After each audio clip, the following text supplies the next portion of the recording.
Input Foundation clearance codes. Access approved. Log 725-2020. And now we're getting into my specialties. You'd think that they'd have experts on specific subjects make specific audio logs for the category of their expertise. I guess I should take it as a compliment. But at the same time, covering the work of Mariah Hayes is always a treat. Now, the occult paranormal phenomena surrounding SCP-4175 is most likely beyond your comprehension. So I'll stick to the basics. I mean, since you have a level 2 security clearance required to access this log, you deserve that at least. SCP-4175 is proof that there is a reason why there's lore surrounding deceased souls being trapped in mirrors going back throughout all human history. This SCP can be seen in reflections of a vanity mirror, and often tries to communicate with the viewer of the mirror, much to their horror. SCP-4175 is theorized to be the revenant of Alex Conrad, and I only say theorized because you can never be 100% sure concerning the identities of spectral entities. Never forget that. It could save you a lot of trouble in the future. But SCP-4175 is most likely this 13-year-old murdered by his own parents back in 2014. The entity showed typical abilities to manipulate material matter. Encounters have included a witness taking a shower and the shower curtains moving on their own from unseen hands. The lights along the perimeter of the mirror are known to turn off and on by themselves, with electrical manipulation a common ability of entities like this.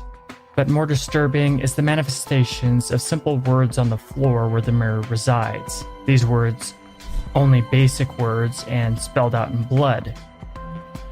However, with enough steam in the room, one can communicate with SCP-4175.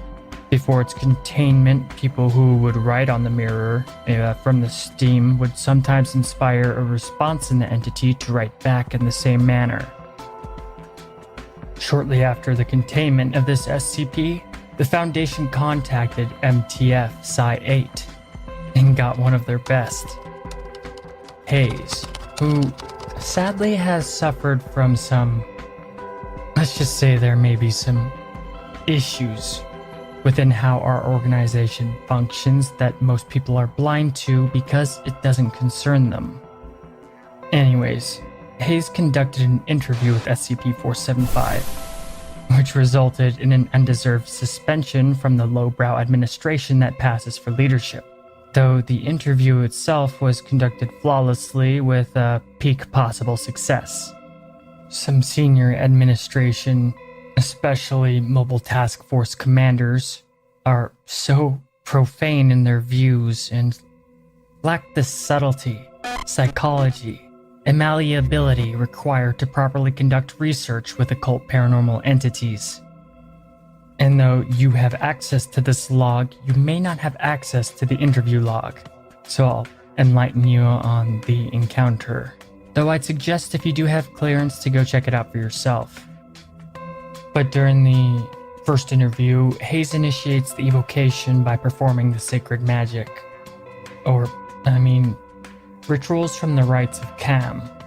Something I'm positive you have no access to, so you're welcome. Shortly after the ritual was finished, SCP-475 was successfully pulled from its esoteric prison, no longer simply a reflection in the mirror, but present in a dark, candlelit room as a full-bodied apparition in etheric form. Hayes conducts the interview by beginning with pleasantries, and the SCP is quite unaggressive, instead complaining about the pain from being ripped out of the mirror. The entity admitted to being Alex Conrad. As I suspected, when asked, the entity didn't seem to be aware that it was dead, though it did admit to having a suspicion. When asked what it was like to reside in the mirror, the entity said it was dark, tight, like being crushed on all sides. It said that there was nothing else there, and then it felt wrong, like it wasn't supposed to be there. In its prison, SCP-4175 could see the mirror as a normal mirror, but its own reflection in the mirror was a rotting corpse. The entity then becomes distressed about its situation, and upon Hayes admitting to them being recorded, Hayes turns off the recording equipment. Now wait before you judge. I know that this is a breach in protocol, and this led to Hayes' suspension, though you can't argue with the results. Commander Cortez thought differently, but all intake interview questions were successfully answered, with Hayes conducting the interview with usual excellence. In order to properly conduct research into these occult anomalies, rules must be bendable, something many of these high-ups do not acknowledge. However, after the approval for dispersion was received, Hayes conducted the rituals required to exorcise the entity from the mirror. Hayes didn't archive the audio log, but the video is intact. During the ritual, SCP-4175 visually vanishes slowly from the mirror. Hayes has one more word with the entity, and then it vanishes. So,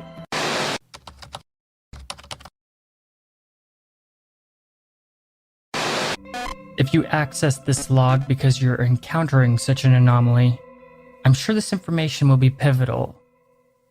Now, if there was only a way to get justice for the murdered 13-year-old Alex Conrad by his parents, but that's not our job, is it?